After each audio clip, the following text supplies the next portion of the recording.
This is your Mimi Shane again. Welcome back to our channel. For today's video po ay pag-uusapan po pa rin natin si Popo Live App. At ang topic po natin ngayon ay kung pwede nga ba paputol-putol ang pagsosolo live lalo na dyan sa mga new users or beginners pa dito sa app na ito. Pero bago natin pag-usapan yan, don't forget po to like and subscribe to our YouTube channel and hit the notification bell para naman po ma-notify po kayo once may mga video kaming i-upload. And don't forget po to like, follow, and share our Facebook page, ang Team Mimi Agency. Thank you so much po mga ka-fam!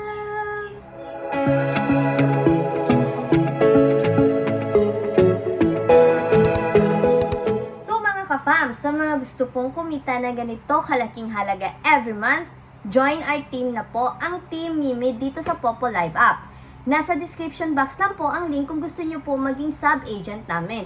At ito naman po ang aming code kung gusto nyo po maging host dito sa app na ito.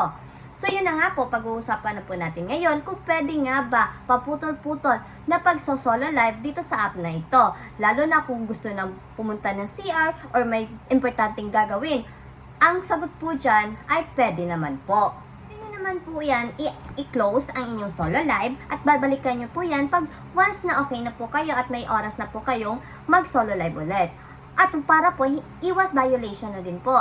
Kaya dapat po, wag na wag nyo po sanang iwan ang inyong pag-solo live. Dahil po dyan, isa din po yan sa pwede kayong magkaroon ng violation. Wag na wag nyo pong kalimutan na i-claim nyo po yung reward ninyo once natapos nyo na po yung pag-solo live.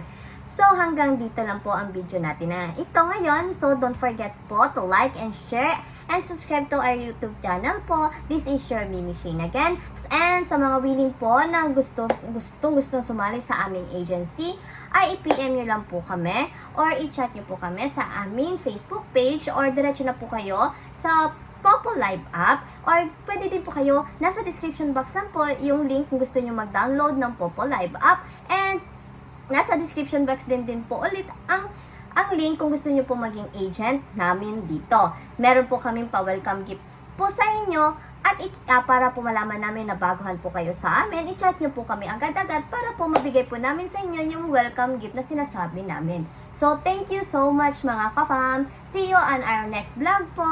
Bye-bye!